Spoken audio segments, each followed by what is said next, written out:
أعوذ بالله من الشيطان الرجيم. بسم الله الرحمن الرحيم. لقد جاءكم رسول من أنفسكم عزيز عليه ما عنتم حريص عليكم بالمؤمنين رؤوف رحيم. یہ جو آیت کریمہ بندہ نچیز نے بھی آپ دوستوں کے سامنے پڑھی کہ اللہ تبارک و تعالیٰ قرآن پاک کے اندر ارشاد فرماتا ہے لَقَدْ جَاءَكُمْ رَسُولٌ مِّنْ أَنفُسِكُمْ عَزِيزٌ عَلَيْهِ مَا عَنِتُّمْ حَرِيصٌ عَلَيْكُمْ بِالْمُؤْمِنِينَ رَءُوفٌ رَحِيمٌ. بے شک تمہارے پاس تشریف لائے تم میں سے وہ رسول جن پر تمہارا مشقت میں پڑنا گراں ہے، تمہاری بھلائی کے نہایت چاہنے والے، مسلمانوں پر کمال مہربان. تو اللہ تبارک و تعالیٰ نے قرآن پاک کے اندر ارشاد فرمایا کہ ہمارے حضور علیہ السلام کی شان مبارک کیا ہے. ہماری بھلائی کو نہایت چاہنے والے حضور علیہ السلام، ہم پر کمال مہربان حضور علیہ السلام. یہ وہ ہستی ہیں کہ اللہ تبارک و تعالیٰ نے ارشاد فرمایا وَمَا أَرْسَلْنَاكَ إِلَّا رَحْمَةً لِّلْعَالَمِينَ. آپ کو تو تمام جہانوں کے لیے رحمت بنا کر بھیجا گیا.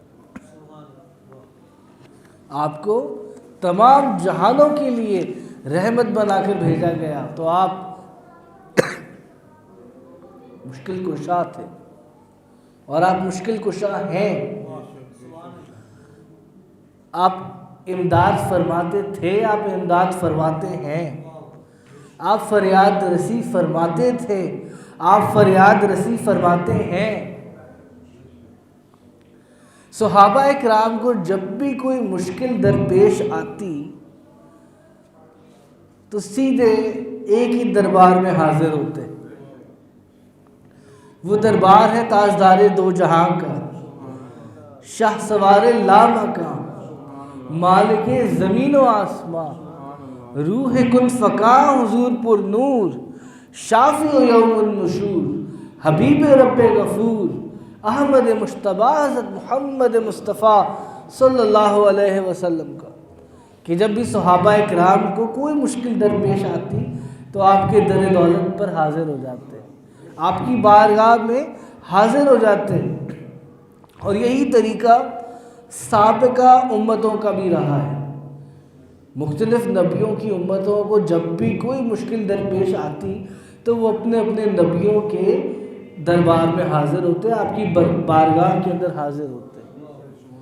تو یہاں تو نبیوں کے سردار ہیں، یہاں تو تاجدار دو جہاں ہیں، یہاں تو مالک زمین و آسماں ہیں.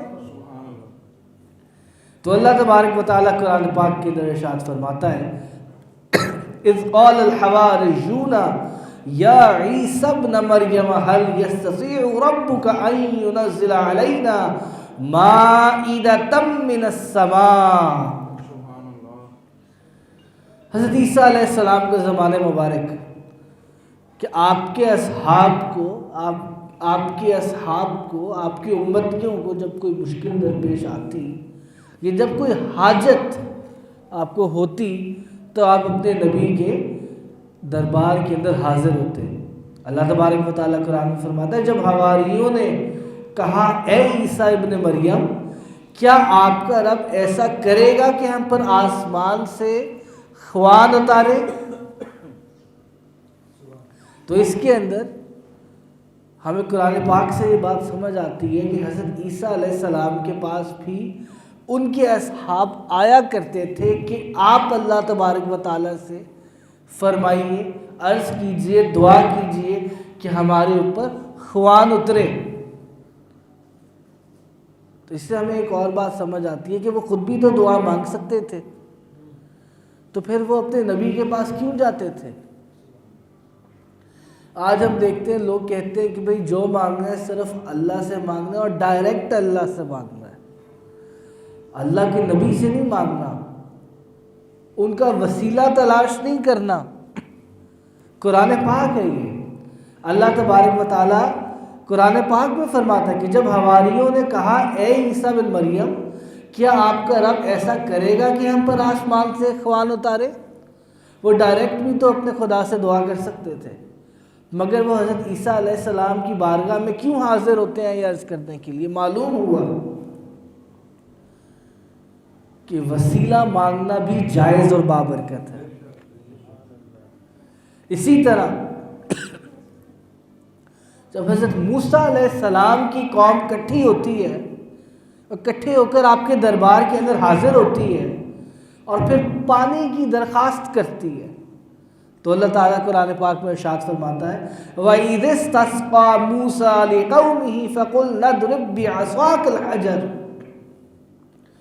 اور جب موسیٰ نے اپنی قوم کے لیے پانی مانگا تو ہم نے فرمایا اس پتھر پر اپنا عصا مارو۔ پہلے ہم نے حضرت عیسیٰ علیہ السلام کے اصحاب کا ذکر کیا، اب ہم حضرت موسیٰ علیہ السلام کے اصحاب کا ذکر کر رہے ہیں۔ اس سے بھی ہمیں یہ بات سمجھ آتی ہے، ان کو پانی کی حاجت تھی حضرت موسیٰ علیہ السلام کے اصحاب کو، تو وہ ڈائریکٹ اللہ تعالیٰ سے پانی کی دعا کر دیتے، مگر وہ اپنے نبی کے در دولت کے اوپر حاضر ہوتے ہیں، وہ اپنے نبی کی بارگاہ میں حاضر ہوتے ہیں، آپ کا وسیلہ طلب کرتے ہیں، آپ کے وسیلے سے پھر اللہ تعالیٰ سے عرض کرتے ہیں۔ معلوم ہوا کہ اللہ تعالیٰ تو مددگار ہے ہی ہے، اللہ تعالیٰ کا حبیب حضور علیہ السلام بھی ہمارے مددگار ہیں، اور ان سے وسیلہ مانگنا جائز اور بابرکت ہے۔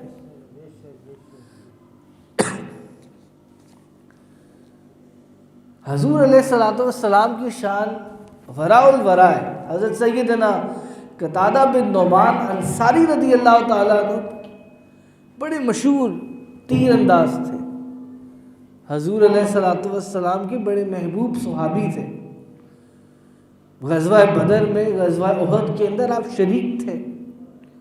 غزوہ احد کا مقام آتا ہے، آپ کی آنکھ میں تیر لگتا ہے، آپ کی آنکھ باہر آ جاتی ہے، آپ کی آنکھ بہہ جاتی ہے، اپنے ہاتھ کے اندر اس بہی ہوئی آنکھ کو لے کر دربار رسالت میں حاضر ہوتے ہیں۔ حضور تیر لگ گیا، آنکھ بہہ نکلی، حضور تیر لگ گیا، آنکھ بہہ نکلی، تاجدار دو جہاں حضور علیہ السلام، آنکھوں کی ٹھنڈک، دلوں کی دھڑکن۔ حضور علیہ السلام دیکھتے ہیں کہ ان کے صحابی نے اپنے ہاتھ کے اندر اپنی بہی ہوئی آنکھ کو پکڑا ہوا ہے، تو حضور علیہ السلام اپنے دست مبارکے میں آپ اس کو پکڑتے ہیں اور اس آنکھ کو اس کی جگہ کے اوپر لگا دیتے ہیں۔ روایات میں ہے کہ وہ جو آنکھ تھی وہ پہلے سے بھی بہتر اور خوبصورت ہو گئی، تو فرماتے ہیں کہ اب دوسری آنکھ تو جو بالکل ٹھیک تھی وہ تو پھر دکھ جاتی، مگر اس آنکھ کو جس کو واپس حضور نے اپنے دست انور سے واپس اس کی جگہ پہ لگایا تھا، وہ پھر کبھی زندگی میں دکھی نہ۔ تو کھلے بوہے ویکھ کے مسکی وچارے آ گئے، سن دلاں دیا مہرماں درداں دے مارے آ گئے۔ یہ حضور علیہ السلام کی شان مبارک تھی کہ آپ نے دیکھا کہ ان کا صحابی، ان کا غلام، ان کا عاشق درد میں ہاتھ میں اپنی بہی ہوئی آنکھ لیے دربار رسالت میں حاضر ہوتا ہے۔ تو دربار رسالت میں جب کوئی آتا ہے تو خالی ہاتھ واپس لوٹتا بھی نہیں ہے، تو حضور نے اپنے دست انور سے اس کی آنکھ اس کی جگہ کے اوپر واپس لگائی، تو وہ صحابی فرماتے ہیں کہ وہ آنکھ ایسی ہو گئی کہ جو صحیح آنکھ تھی وہ پھر کبھی دکھ جاتی، یہ آنکھ پھر کبھی دکھتی نہیں۔ تو یہ حضور علیہ الصلوۃ والسلام کی شان مبارک ہے۔ اسی طرح ترمذی شریف، نسائی شریف، ابن ماجہ شریف، حاکم مستدرک شریف کے اندر یہ 4 احادیث کی کتابوں کے اندر یہ واقعہ موجود ہے۔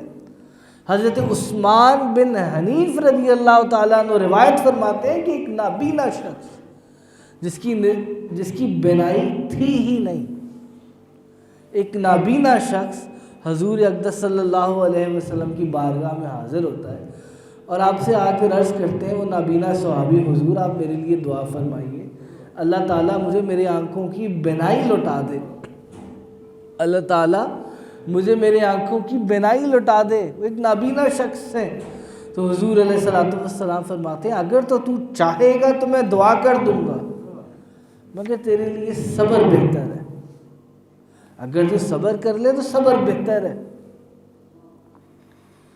تو انہوں نے فرمایا حضور نہیں، آپ دعا فرمائیے اللہ تعالیٰ میری آنکھوں کی بینائی واپس لوٹا دیں۔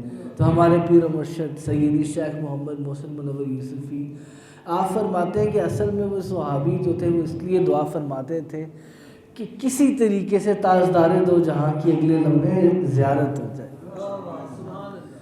تو ان صحابی نے فرمایا، عرض کی حضور آپ دعا فرمائیے اللہ تبارک و تعالیٰ مجھے میرے آنکھوں کی بینائی واپس لوٹا دے۔ ایک نابینا شخص تھے۔ تو پھر حضور نے ان کو طریقہ سکھایا۔ حضور نے فرمایا ایسا کرو، مسجد میں جاؤ، تازہ وضو کرو، 2 رکعت نفل نماز پڑھو اور پھر یہ دعا کرو، اللہم انی اسألک واتوجہ الیک بنبیک محمد النبی الرحمہ، یا محمد انی اتوجہ بک الی ربی فی حاجتی ہذہ لتقضی لی اللہم فشفعہ فیہ۔ اے اللہ میں تجھ سے سوال کرتا ہوں اور اپنے نبی محمد صلی اللہ علیہ وسلم جو نبی رحمت ہیں ان کے وسیلے سے تیری طرف متوجہ ہوتا ہوں۔ یا رسول اللہ، یا محمد انی اتوجہ بک الی ربی فی حاجتی ہذہ لتقضی لی اللہم فشفعہ فیہ۔ یا محمد، یا رسول اللہ، میں آپ کے وسیلے سے اللہ پاک کی طرف متوجہ ہوتا ہوں کہ میری اس حاجت کو پورا کر دیا جائے۔ تو نابینا شخص نے عرض کی حضور آپ مجھے طریقہ بتا دیجیے، آپ دعا فرما دیجیے اللہ تبارک و تعالیٰ میری آنکھوں کی بینائی مجھے لوٹا دے۔ حضور نے فرمایا میں تمہیں طریقہ نہ بتا دوں؟ تو حضور نے فرمایا کہ مسجد میں جاؤ، 2 رکعت نفل نماز پڑھو، پھر یہ دعا کرو تازہ وضو کرنے کے بعد۔ اب آپ اگر غور فرمائیے اس دعا کے اندر کیا ہے، اللہ تعالیٰ سے مدد تو مانگی جا رہی ہے مگر کس کے وسیلے سے؟ تاجدار دو جہاں کے وسیلے سے مدد مانگی جا رہی ہے۔ معلوم ہوا کہ حضور علیہ الصلوۃ والسلام نے خود اپنے اصحاب کی تعلیم فرمائی کہ دعا کو قبول کروانا ہے، فریاد رسی ہونی ہے، امداد کروانی ہے، تو وسیلہ کس کا چلنا ہے؟ وسیلہ تاجدار دو جہاں کا چلنا ہے۔ مدد مانگنی ہے حضور کا ذکر کرتے ہوئے مانگنی ہے، آپ کا وسیلہ مانگتے ہوئے مانگنی ہے۔ تو حضور نے ان صحابی کو یہ طریقہ سکھایا، اے اللہ پاک میں تجھ سے سوال کرتا ہوں اور اپنے نبی محمد صلی اللہ علیہ وسلم جو نبی رحمت ہیں ان کے وسیلے سے تیری جانب متوجہ ہوتا ہوں۔ یا رسول اللہ، یا محمد، میں آپ کے وسیلے سے اللہ پاک کی طرف متوجہ ہوتا ہوں کہ میری اس حاجت کو پورا کر دیا جائے۔ یہ دعا تھی جو حضور علیہ الصلوۃ والسلام نے ان نابینا شخص کو سکھائی تھی، ان نابینا شخص کو سکھائی تھی۔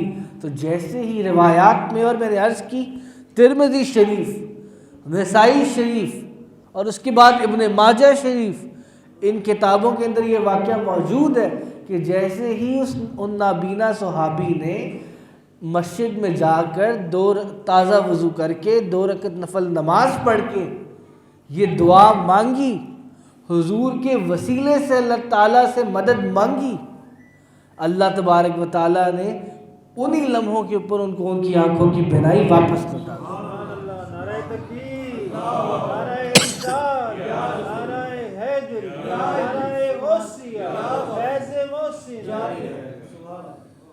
تو حضرات اس حدیث سے ہمیں، اس واقعے سے ہمیں ایک اور چیز معلوم ہوتی ہے۔ اس دعا کے اندر حضور علیہ الصلوۃ والسلام نے خود اپنے صحابی کو، صحابی رسول کو، حضور نے یا کی ندا سے اپنے آپ کو پکارنا سکھایا۔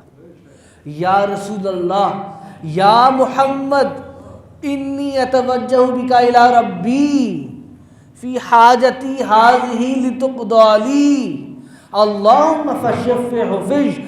یا محمد، میں آپ کے وسیلے سے اللہ پاک کی طرف متوجہ ہوتا ہوں کہ میری اس حاجت کو پورا کر دیا جائے۔ اس سے ہمیں یہ بھی سمجھ آتا ہے کہ حضور علیہ الصلوۃ والسلام کو، تاجدار دو جہاں کو، یا کی ندا سے پکارنا جائز اور بابرکت ہے۔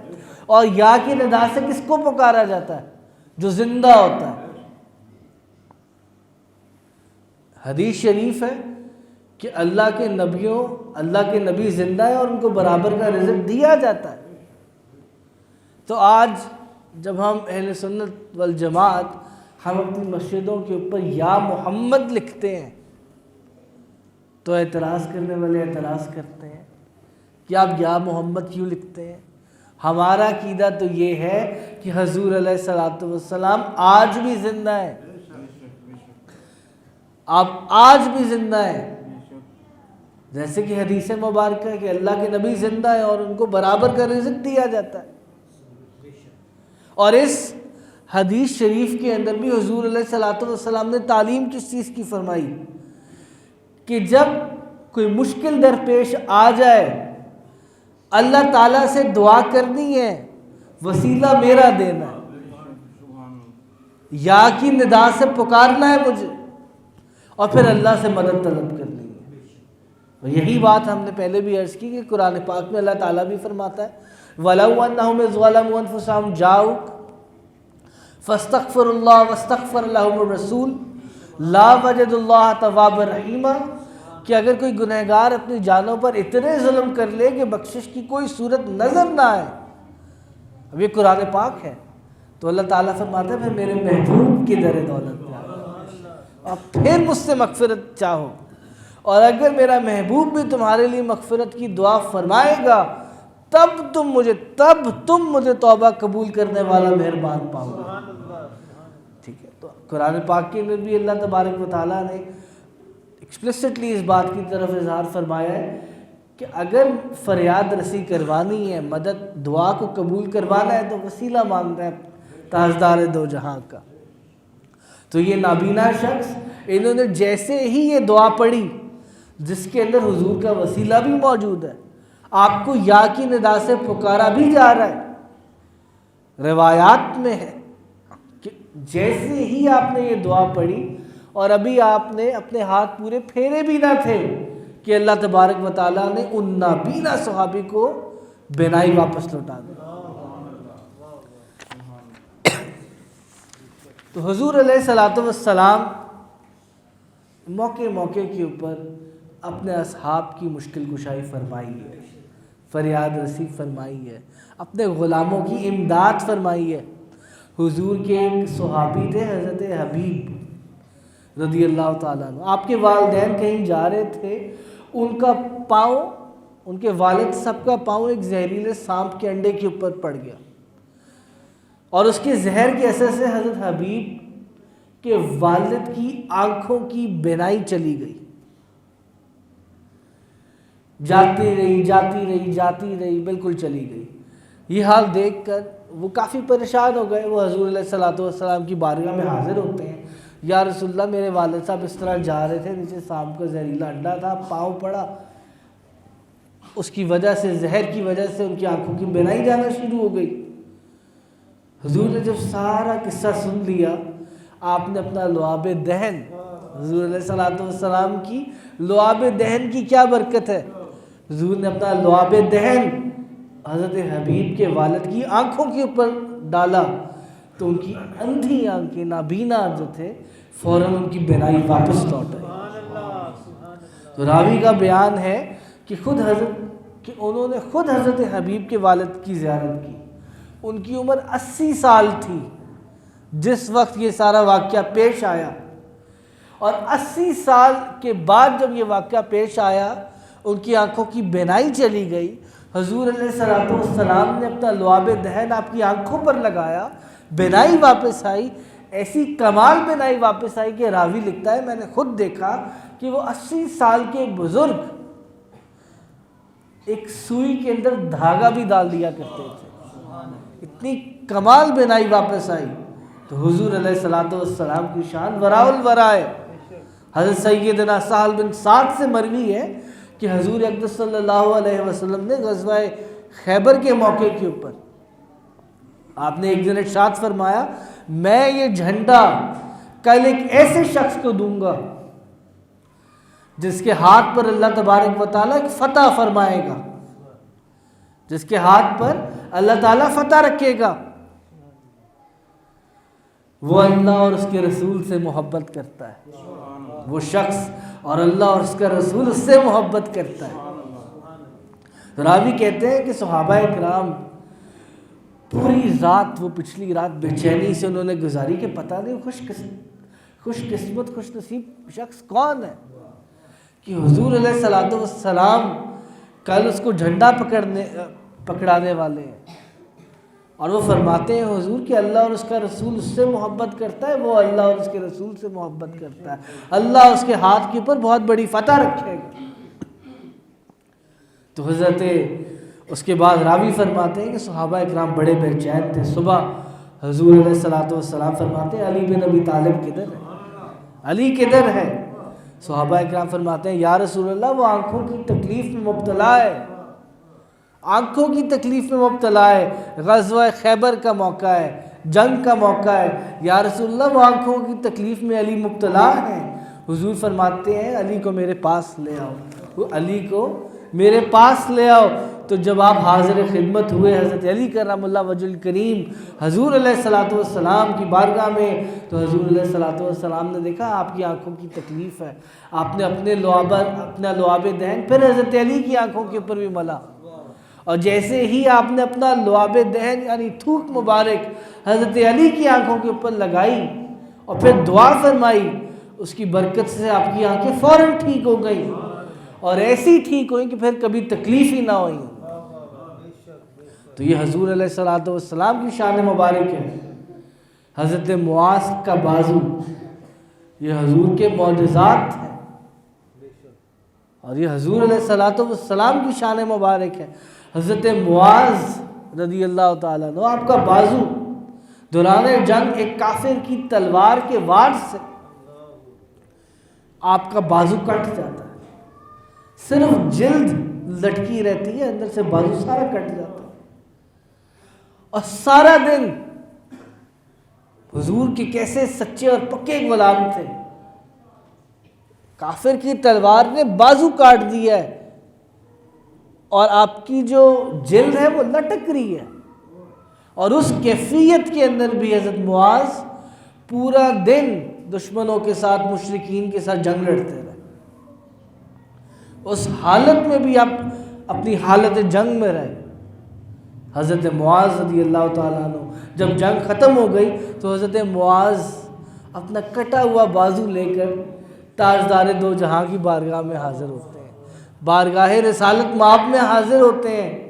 تو حضور علیہ السلام شافع دو جہاں اپنا لعاب دہن ان کے بازو پر لگاتے ہیں اور کٹا ہوا بازو اس کی جگہ کے اوپر لگا دیتے ہیں. تو حضرت معاذ پھر آگے حضور علیہ السلام پردہ فرما گئے. حضرت ابو بکر صدیق رضی اللہ تعالیٰ عنہ پردہ فرما گئے. حضرت عمر فاروق پردہ فرما گئے. حضرت عثمان غنی کا دور خلافت ہے. حضرت معاذ خلافت عثمانیہ تک زندہ رہے اور ہاتھ باقاعدہ کام کرتا رہا جو بالکل کٹ چکا تھا. تو اس زمانے میں آپریشنز تو ہوتے نہیں تھے اس طرح کے جو آج ہیں, یہ جدید ٹیکنالوجی تو ہوتی نہیں تھی, مگر اس زمانے میں حضور علیہ السلام ان کے بالکل ساتھ موجود تھے. آپ اپنا لعاب دہن ان کے اوپر لگاتے اور ان کا بازو بالکل ٹھیک صحیح سلامت ہو جاتا ہے. اور اسی طرح حضرت ابو بکر صدیق رضی اللہ تعالیٰ عنہ جب غار کے اندر آپ گئے اور غار کے اندر آپ نے اپنے کپڑے پھاڑ کر آپ نے وہ سوراخ بند کیے غار کے کہ کوئی زہریلا کیڑا نہ آ جائے، حضور علیہ الصلوۃ والسلام کو کوئی تکلیف نہ پہنچے، آپ کے آرام میں خلل نہ پیدا ہو، تو ایک سوراخ بچ گیا، کپڑا ختم ہو گیا، تو حضرت ابو بکر صدیق رضی اللہ تعالیٰ عنہ نے آپ نے اپنے پاؤں مبارک کی ایڑی اس جگہ کے اوپر رکھ دی، اس جگہ کے پیچھے، اس سوراخ کے پیچھے ایک زہریلا سانپ تھا، اب وہ بھی سانپ حضور کی زیارت کے لیے ترس رہا تھا۔ اب جب موقع آیا حضرت ابو بکر صدیق نے ایڑی رکھ کر سوراخ بند کر دیا، تو اس سانپ نے حضرت ابو بکر صدیق کو کاٹا، ڈسا، کئی دفعہ ڈسا۔ حضور علیہ الصلوۃ والسلام اس وقت حضرت ابو بکر صدیق کے اوپر سر رکھ کر آپ آرام فرما رہے تھے، تو حضور علیہ الصلوۃ والسلام اچانک بیدار ہوئے۔ کس طرح حضرت ابو بکر صدیق کے آنسو مبارک آپ کے چہرے انور کے اوپر پڑے تو آپ بیدار ہوتے ہیں، فرماتے ہیں ابو بکر کیا ہوا؟ حضرت ابو بکر فرماتے ہیں حضور سانپ نے ڈس لیا۔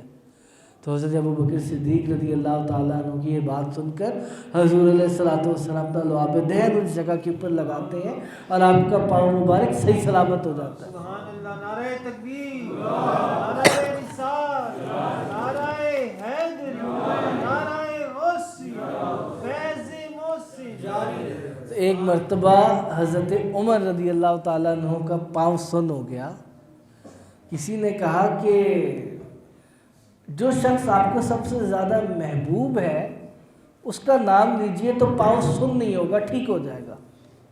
تو حضرت عمر نے جیسے ہی حضور علیہ الصلوۃ والسلام کا نام مبارک لیا، یا محمد، فوراً ہی آپ کا پاؤں ٹھیک ہو گیا۔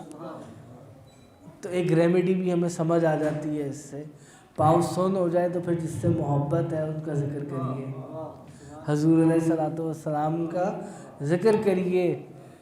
یہ وہ ہستی ہیں جو تمام عالموں کے لیے رحمت بنا کر بھیجے گئے، صرف مسلمانوں کے لیے رحمت بنا کر نہیں بھیجے گا، صرف انسانوں کے لیے رحمت بنا کر نہیں بھیجے گئے، صرف اس عالم کے لیے رحمت بنا کر نہیں بھیجے گئے، تمام عالموں کے لیے رحمت بنا کر بھیجے گئے۔ وَمَا أَرْسَلْنَاكَ إِلَّا رَحْمَةً لِّلْعَالَمِينَ، بے بس ویدہ تیری ویدگی تو اے وہی کوڑیاں نشتنا لا نہیں، ستار بخشا دے چاندن خیر میری، صد یار میرا دل لا نہیں۔ تو اللہ تبارک و تعالی ہمیں حق بیان کرنے، اس پر عمل کرنے کی توفیق عطا فرمائے۔